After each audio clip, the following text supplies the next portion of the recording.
ऐसी है कर्म की दशा कि छींक लेने पर छींक ले दिया जाए वहाँ, तो क्यों छींका, कैसे छींका, किस वजह से छींका, क्या कारण है, नाक काट दी जाएगी। जो भी है शास्त्र निहित यदि, और इसी कर्म का फेर चराचर को फंसाए हुए, काल कर्म स्वभाव जिन घेरा, बंधत फिरत माया, इसी कर्मों के बंधन से युक्त हुआ। शुभ कर्म किए तो शुभ परिणाम और अच्छे लोगों की प्राप्ति, गति अच्छी। अशुभ कर्म किए तो महान अशांति, क्लेश और भयभीत दुर्गति करने वाले नरक आदि की प्राप्ति, घोर दुख में। कर्म की गति बड़ी न्यारी है। यदि इनसे बचना है तो एक ही मात्र है उपाय इसका, प्रत्येक चेष्टा हरि गुरु की आज्ञा के अनुसार उनकी प्रसन्नता के लिए करो, तो ना शुभ ना अशुभ कोई भी ये कर्म का विधान आप पे लागू नहीं होगा, ये बांधने वाला नहीं होगा, ये बांध नहीं पाएगा। महाभारत में एक कथा आती है, एक ब्रह्म ऋषि थे, उनके यहाँ जो उपासक, वो भी नैष्ठिक ब्रह्मचर्य से युक्त और साधनावस्था से सिद्ध हो चुके। जो गुरुदेव थे, ब्रह्म ऋषि जो थे, जो गुरुदेव थे, उनकी पत्नी बहुत सुंदर, बहुत ज्यादा, मतलब जैसे वर्णन है तो बहुत सुंदर थी, उसमें ऐसे ही वर्णन है। उनके ऊपर इंद्र की दृष्टि लगी हुई थी। जब तक ब्रह्म ऋषि हैं उनका तपोबल इतना, उनका सामर्थ्य ऐसा कि वह कुछ नहीं कर सकता, भयभीत उनसे कि श्राप दे देंगे। कर्म की गति कैसी है इसलिए सामने नहीं आता, पर वह जानते थे कि उसकी दृष्टि है इनके ऊपर।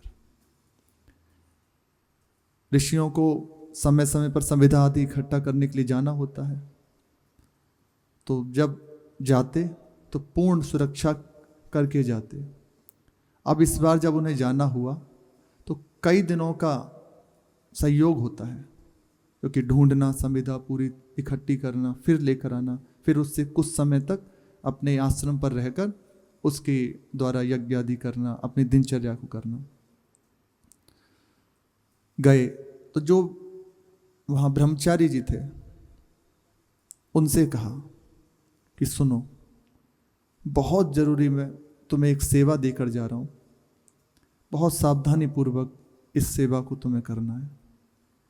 यदि चूक हो गई तो निश्चित मानना गुरु अपराध ही लगेगा। उन्होंने कहा महाराज बड़ी कृपा, आप आज्ञा कर रहे हैं, बताइए मैं क्या सेवा कर सकता हूँ। कहा कि मुझे संविदा लेने के लिए जंगल में जाना है आश्रम से। अब मेरे पीछे निश्चित है इंद्र अपना प्रभाव दिखाएगा, आएगा वह उन्हें अपने सत्य से भ्रष्ट करना चाहेगा। अब तुम्हें उनकी सुरक्षा करनी है। उन्होंने कहा कि महाराज जी मैं ये कैसे कर सकता हूँ, कहाँ इंद्र, और मैं ये कैसे कर सकता हूँ, आप ही कृपा करें। बोले हमारा आशीर्वाद है, तुम जो आज तक तुम्हें प्रदान किया है, जो तुम सीखे हो उसी के द्वारा, और हमसे युक्त होकर विचार करना, तो तुम जान जाओगे कैसे रक्षा करनी, कैसे समझ सकते हो। बस जो आज्ञा, उनकी आज्ञा मस्तक चढ़ाई और फिर वहाँ से वह चले गए। अब उनके हृदय में दर्द बस एक ही बात कि जो माता हैं उनकी सुरक्षा में हर समय, वह अपनी नित्य क्रिया में थी ही, बस बाहर से मंत्र का जप करते हुए उन्हीं की सेवा में विराजमान है। आए इंद्र, दृष्टि ज्यों ही वो ऋषि पधारे आश्रम से, वह पधारे आ गए। जिस समय वह आए उसी समय विचार कर रहे थे वे ब्रह्मचारी जी कि मुझे क्या करना चाहिए, कैसे मैं इनकी रक्षा करूं। निश्चित है देवता है, शक्ति संपन्न है, वे आएंगे, किसी भी रूप में आ सकते हैं, कहो कि अंदर ही प्रवेश कर जाए, सामर्थ्य से युक्त होते हैं, मुझे क्या करना चाहिए। तो एक यौगिक क्रिया होती है, सूक्ष्म शरीर के द्वारा प्रवेश कर जाना। तो उन्होंने कहा बस यही ठीक है, उसे एक तरह से किसी को वश में कर लिया जाए, संपूर्ण उसके चित्त को। तो ऐसा ही हुआ, उन्होंने अपनी योग क्रिया के द्वारा अपने स्वरूप को सूक्ष्म किया, सूक्ष्म स्वरूप के द्वारा, और उनके अंदर प्रवेश कर गए। तो संपूर्ण अब दिखाई दे रहा है जो माता है, गुरु माता है, उनका केवल शरीर, लेकिन अंदर वो जैसे किसी को एक रोबोट होता है ना, ऐसे उनको अधीन कर लिया बस। अब वो जैसे चल रहे हैं, बस अंदर से पूरा सिस्टम उनके हाथ में, वही चलाने वाले, संपूर्ण इंद्रियों पे वही आंतरिक। उद्देश्य केवल था कि गुरुदेव की आज्ञा है, उनकी सुरक्षा, ये उद्देश्य। इंद्र आए और अपने सम्मोहन आदि प्रारंभ किया। देखा कि एकदम जैसे पुतलीवत विराजी हुए, कोई ऐसी बाहरी चेष्टा नहीं। विचार करने जब देखा अपनी दिव्य दृष्टि से कि अंदर तो ऋषि बैठे हैं, वही ब्रह्मचारी जी बैठे हुए हैं, भयभीत हो गए। उन्होंने कहा यदि अब कुछ किया तो ये भस्म कर देंगे, और वहां से चले गए। जब इंद्र चले गए तो वह वापस आए और सब सहज। ऋषि आश्रम पर जब लौट के आए 2 दिन बाद, 2-3 दिन बाद, उन्होंने कहा कि कैसे क्या हुआ हमारे पीछे। बताया कि महाराज जी ऐसे ऐसे पूरा विधान बना, आए देवता, इंद्र आए, बोले सुरक्षा कैसे करें कि ये शरीर के द्वारा ही हम प्रवेश कर गए और संपूर्ण उनके इंद्रियों को अधीन कर लिया, इससे बाहर कोई आकर्षण नहीं रह गया। अब एक तरफ से कैसे हो, अब वो एकदम जड़बत बैठी हुई है, वही तो बोले इसलिए कुछ नहीं हुआ। अब गुरुदेव ने कहा तुमसे अपराध बन गया, इसके कारण तुम्हें नरक जाना पड़ेगा। कर्मों की गति बड़ी न्यारी है। उन्होंने कहा कि महाराज, वो तो घबरा गए कि महाराज जी क्या अपराध बन गया, मैंने तो केवल आपकी आज्ञा का पालन किया। बोले जिस लिए तुम्हें आज्ञा की गई कि सुरक्षा करनी है, कार्य तो वही हुआ ना, अंतर तो प्रवेश किया ना, स्पर्श तो किया ना। तो कहा कि अब आप ही रक्षा कीजिए, अब इसका मोचन क्या होना चाहिए आप ही बताइए, मुझे तो कोई उपाय नहीं। बस एक बात कही कि इसलिए तुम बच सकते हो इस अपराध से कि तुम्हारा उद्देश्य मेरी प्रसन्नता था। कर्म वही है पर बदल गया स्वरूप उसका, मेरे लिए हो गया, इसलिए तुम बच गए। अब ये महान पुण्यशाली तुम्हें बनाने वाला बन गया, महान सुकृत से युक्त हो गए तुम। यदि ये कार्य अपनी वासना से युक्त होकर किया जाता तो निश्चित तुम्हें नरक की प्राप्ति होती, दुर्गति होती। लेकिन तुमने केवल मेरी आज्ञा से उन्हें संभालने के लिए, उनकी सुरक्षा के लिए यही किया है, संपूर्ण इंद्रियों को वश में कर लिया, अधीन कर लिया, तो कार्य तो वही हुआ ना। बस बोले इसलिए तुम बच गए। वहां बताया ये है कर्म की गति। और हम जानबूझकर यदि मनमाने आचरण करें, अपने जैसे मन को सुख पहुंचे, इंद्रियों को सुख पहुंचे, वैसी कामनाएं करें, क्रियाएं करें, तो फिर क्या गति होगी। इसलिए कर्मों की गति बहुत न्यारी है, पर इससे बच सकते हैं तो एक ही बात, भगवत शरणागत होकर प्रभु की प्रसन्नता के लिए प्रत्येक चेष्टा यदि होने लग जाए, प्रभु के आश्रित हैं, अब हमारा प्रत्येक खाना पीना उठना बैठना केवल प्रभु के लिए, उनकी प्रसन्नता के लिए, उनको प्राप्त करने के लिए, तो निश्चित ये कर्म पूजा हो जाए। जैसे कहते हैं ना कर्म ही पूजा, ये है कर्म, भगवत अर्पित कर्म ही पूजा है। मनमानी आचरण, विषय भोग की भावलता, इंद्रियों को विलासिता, ये कर्म पूजा नहीं है। आपको जो मिला है प्रभु की सेवा में, प्रभु को अर्पित करके आप कर रहे हैं जो भी आप सेवा, वह पूजा हो जाएगी। इसलिए बहुत संभलते हुए हमें बड़ा सुंदर अवसर प्राप्त हुआ है, प्रभु ने कृपा करी। अब इसको चूकें ना, प्रत्येक चीज देखो क्रियाएं होंगी, ऐसा नहीं कि नहीं हो सकती। प्रभु भी कहते हैं कि मेरे लिए सृष्टि में कुछ करने योग्य नहीं, लेकिन निरंतर क्रियारत रहता हूँ, निरंतर मैं कार्यरत रहता हूँ। बड़े बड़े महापुरुषों को भी देखा गया, हर समय वह अपनी दिनचर्या में लगे हुए हैं। क्यों? ये होंगे, शरीर का धर्म है। बस प्रसन्नता, उद्देश्य बदल देना, प्रभु की प्रसन्नता, इतना ही बात है, कुछ अंतर नहीं है। यही संसार में फंसाने वाला बन जाएगा, दुर्गति करने वाला बन जाएगा, और यही प्रभु की प्राप्ति, प्रभु की प्रसन्नता, महान सदगति, अनंत जन्मों की बिगड़ी बनाने वाला बन जाएगा। अब हो ही तो रहा है, सब हो रहा है, यही किसी ये वस्तु है ना। तो आगे ऐसी जगह यूज होती है, उसका इस्तेमाल कहीं ऐसी जगह होता है जहाँ गिराने वाली। लेकिन आज जो भी चीज़ है ये सब प्रभु की सेवा में अर्पित हो रही है ना, हो तो रही है ना क्रिया, हो तो उन वस्तुओं का यहाँ स्वीकृति हो ही रही है ना। पर ये प्रभु की प्रसन्नता की हेतु बन गई, ये बंधन मुक्त करने वाली बन गई, प्रभु की सेवा के लिए बन गई। इसलिए संभलते हुए हमारा प्रत्येक चेष्टा, इसीलिए कहा जाता है गुरुजन डांटते क्यों हैं, क्यों उनकी दृष्टि प्रतिकूल थे। कोई भी ऐसी मनमानी आचरण नहीं, मन के द्वारा नहीं, मन को मार के बस जैसे हम कह रहे हैं, मतलब देहाभिमान गलित, कोई भी मनमानी आचरण नहीं तो मुक्त हो जाओगे। यही पद्धति है। इसलिए बिल्कुल सहज सरल उपाय है, बिल्कुल सहज सरल, सबके लिए, कहीं से भी कोई भी कर सकता। आप जो भी कर रहे हैं केवल प्रभु के लिए करना, अंदर से स्वीकार कर लें मैं प्रभु का हूँ, प्रभु मेरे हैं, और प्रत्येक चेष्टा उनकी प्रसन्नता के लिए। तो प्रत्येक क्षण, प्रत्येक वृत्ति आपको प्रभु की ओर बढ़ाने वाली बन जाएगी, बंधन से मुक्त करने वाली बन जाएगी, और वही वृत्ति आपको संसार में फंसाने वाली बन जाएगी। हमें फंसना नहीं है, हमें निकलना है।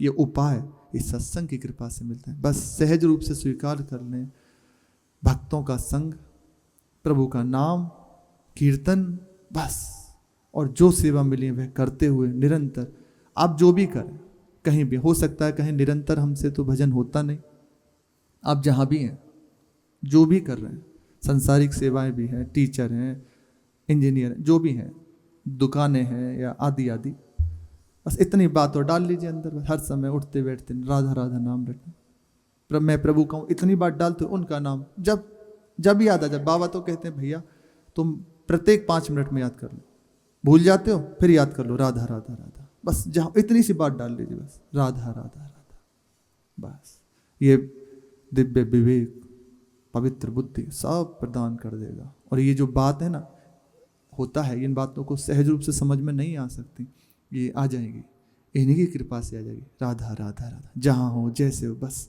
नाम रटन का। प्रसंग चल रहा है श्री मीरा जी के पुकारने पर, हरियाली तीज के अवसर पर प्रभु पधारे। मीरा जी कहते हैं मेरी बहुत दिनों की प्रतीक्षा पूर्ण हुई, करुणा करके हरि मेरे घर पधारे। आज सामने ही बैठे हैं, दासियों से कहा यहीं ले आओ सब, मैं यहीं श्रृंगारित होंगी, यहीं, और कहा झूले की तैयारी की जाए। झूला डाला गया, प्रभु को साथ ले, वहीं श्रृंगारित प्रभु के सामने ही होके, और उनका हाथ पकड़कर जहाँ झूला पड़ा है वहाँ पहुँचे। दोनों जन झूले पर बैठे और सखियाँ ऐसे झूठा दे रहे हैं, पर दिखाई किसी को नहीं दे रहे। ये पता है कि मीरा जी चल रही हैं जैसे कोई है, पर अनुभव किसी को ये नहीं हो रहा कि कोई संग में। ऐसा अभी प्राची जी नाम था, प्राची जी अभी कुछ समय ही पहले 2-2.5 वर्ष पूर्व की बात है, उनका शरीर पूर्ण हुआ। यही स्थिति, दिखाई नहीं दे रहा किसी को, पर हर समय ये पता चल रहा है कि कोई प्रभु, कोई है साथ में, हाथ पकड़ के चल रही है, वार्ता कर रही हैं। कोई नहीं है, गेट खुल गया, कैमरे से दिखाई दे रहा है कि कोई उनको ऐसे उठा रहा है, बिल्कुल मतलब जैसे कोई संग में रहते सेवा करता ना, इसी प्रकार हर समय कोई है, पर कोई दिख नहीं रहा किसी को। प्रभु थे।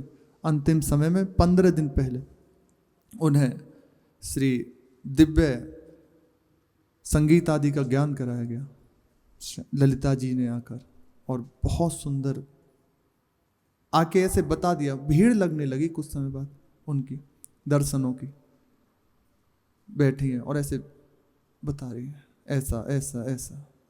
यहाँ भी संतों के लिए, पूज्य महाराज जी के लिए भी कहा, पूज्य रमेश बाबा जी, श्री अपने महाराज जी, इनके लिए भी कहा। बोले प्रभु की इच्छा है ये अभी विराजें और विस्तार से चर्चा।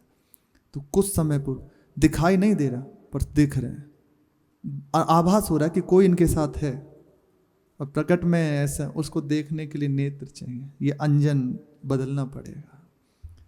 कोई कह रहे थे उपासक कि शर्त क्यों? भोजराज जी आए ना, उनने कहा कि सामने ही है, आपको दिख रहे हैं? तो बोले मुझे तो कुछ दिखाई नहीं दे रहा। प्रभु से कहते हैं कि सुन रहे हैं आप, ये क्या कह रहे हैं राजकुमार, आपका दर्शन नहीं हो रहा? तो प्रभु ने कहा अभी इनके दर्शन में, इनको दर्शन होने में विलंब है, इन्हें दर्शन होगा, अभी कुछ समय है। तो वह कह रहे थे कि यही है हृदय में कि एक बार दर्शन दे दें तो क्या हो जाए। निश्चित प्रभु तैयार हैं, सामने बैठे हैं, पर हमारे अंदर अभी नहीं है कि हम उन्हें देखें। अच्छा, जिनको दर्शन हुआ, जब तक वो नेत्र नहीं मिले तो भी देखते हुए नहीं देख पाए।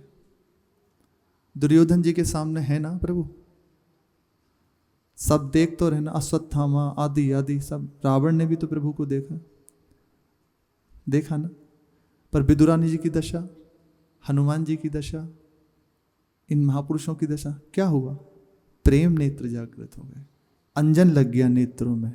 ये है, जब तक हृदय में ये बात नहीं आ जाएगी कि बस प्रभु को देखना है, उनको देखे बिना नहीं रहा जा सकता, तब तक सामने होते हुए भी नहीं देख पाएंगे। गुरु में आराध्य में भेद नहीं है, इतना भी है। यदि भेद बुद्धि है तब तक उपासना सिद्ध नहीं है। अभी साधन बन रहा है पर सिद्धावस्था प्राप्त नहीं हो सकती। यदि गुरुदेव में पूर्ण भगवत बुद्धि नहीं है तो सिद्धि की प्राप्ति नहीं हो सकती। पर हमें दिखाई नहीं देते ना, श्यामा श्याम, निश्चित रूप से श्यामा श्याम, पर नहीं है ना दृष्टि। बस ये दृष्टि आ जाए, ये जो भी है वो दृष्टि प्राप्त करने के लिए आप जहां रो के पुकारेंगे, बस अब आपके बिना जिया नहीं जाता, तो वो सामने हैं, अनुभव करा देते हैं करुणा करके। जब तक लालसा नहीं है तब तक प्रभु का स्वाद नहीं मिल सकता।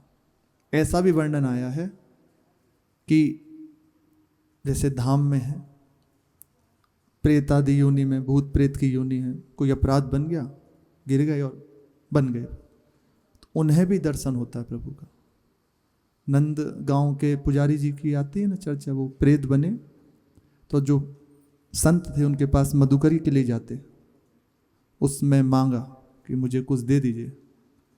उन्होंने कहा कि मेरा एक कार्य करा दीजिए, मधुकरी दी। आपको तो प्रभु के दर्शन होते होंगे। बोले प्रभु के दर्शन तो होते हैं पर हम आस्वादन नहीं कर सकते, आप सबकी तरह प्रेम का आस्वादन नहीं कर सकते। आस्वादन ये बस आप ही कर सकते हैं, ये हमें अधिकार नहीं है जब तक प्रेम नहीं है हृदय में। और ये केवल संतों की करुणा भरी दृष्टि से।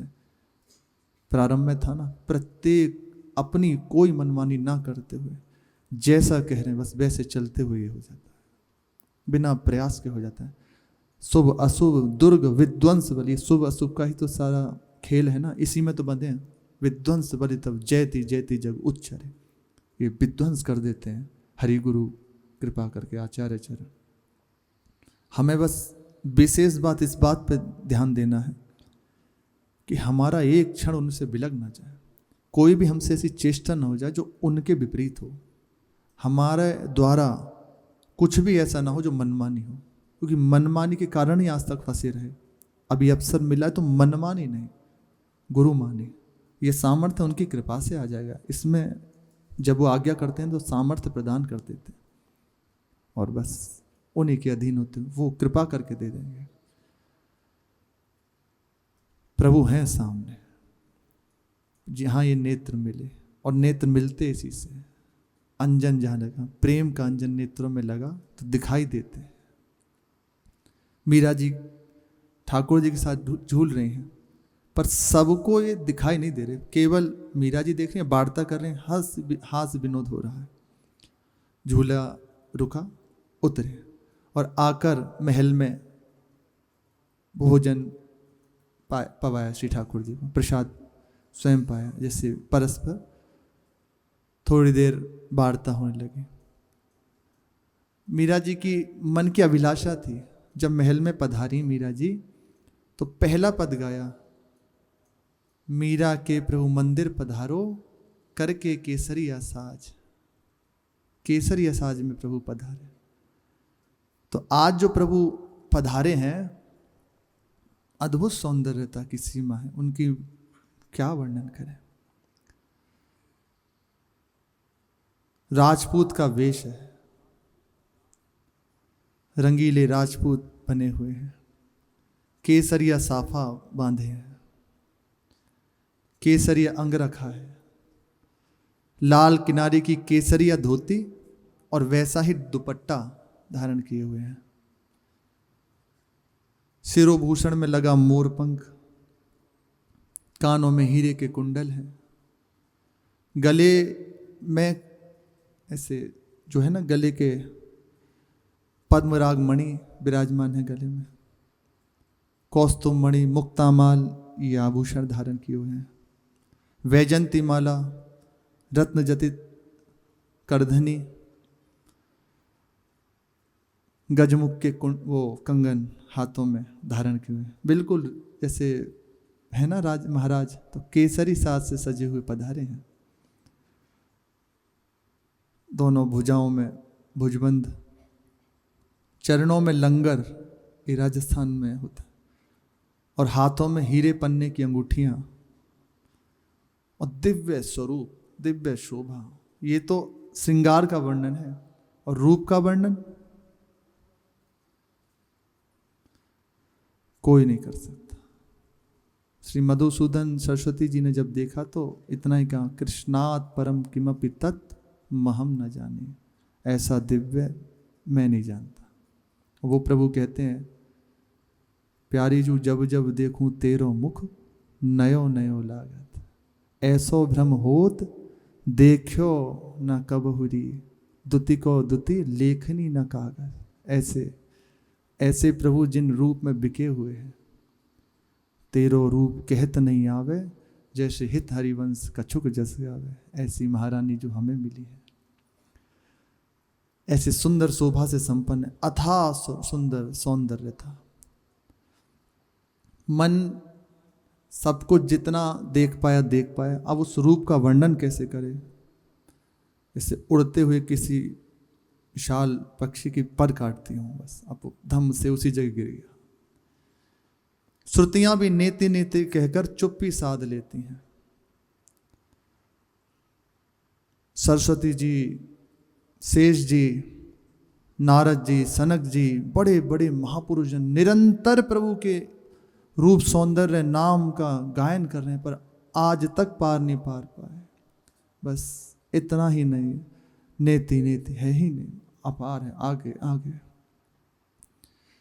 जिव्या निरंतर भगवान शेष जी के लिए आता है, 2000 जिव्याओं से निरंतर प्रभु के नाम का रटन करते रहते हैं, निरंतर।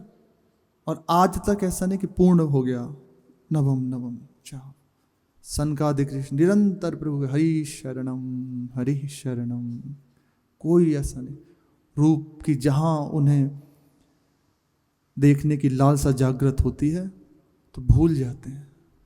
ब्रह्मज्ञानी महापुरुष देखो कैसी रूप की महिमा, भूल गए और थोड़ा सा भी विलंब सह नहीं पाए, श्राप दे दिया श्री जय विजय जी को।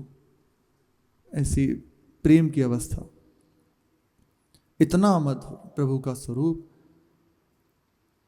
प्रियाति प्रिय, अद्भुत महिमा। कैसे कहें, क्या कहें। मीरा जी कहती हैं, थारी छवि प्यारी लागे, राज राधावर महाराज। आपकी छवि बस अच्छी लगती। अब वो बोल कहें क्या, उतने ही शब्द हैं, बार बार बस घुमा के इतना ही। आप चतुरासी जी को पढ़िए, वो लौट लौट के बस श्री जी ऐसी 42 लीला को पढ़िए, पूरी 42 लीला जी में इतना ही वर्णन है उनके रूप का, उनके विलास का, उनके खेल का, लौट लौट के बस है ही नहीं, और उतना ही बस। अब शब्द हैं कितने, बार बार वही सब। रतन जटित सिर पेच कलंगी, केसरिया सब साज। रत्न जड़ित पेच है, कलंगी धारण किए हुए हैं, केसरी शोभा से संपन्न है, केसरिया है ना, केसरिया बालम आवो हमारे देश। मीरा जी भी गाती हैं, आगे पद में है, उनका गाया हुआ है, लोकगीत है। केसरी बालम बन के पधारे हैं प्रभु। मोर मुकुट मकराकृत कुंडल, रसिका रासरता, मीरा के प्रभु गिरधर नागर, मान मिल गया ब्रजराज, मान मिल गया ब्रजराज। मोर का मुकुट है, कानों में मकर मछली के आकृत कुंडल हैं, रसिकों के सिरोभूषण। मीरा जी कहते हैं मेरे जन्म जन्म के भरतार ब्रजराज कुमार मुझे मिल गए, बस उन्हीं को रिझाते बस देखते हुए विराजे हुए। शेष चर्चा आगे। श्री राधा वल्लभ लाल की जय।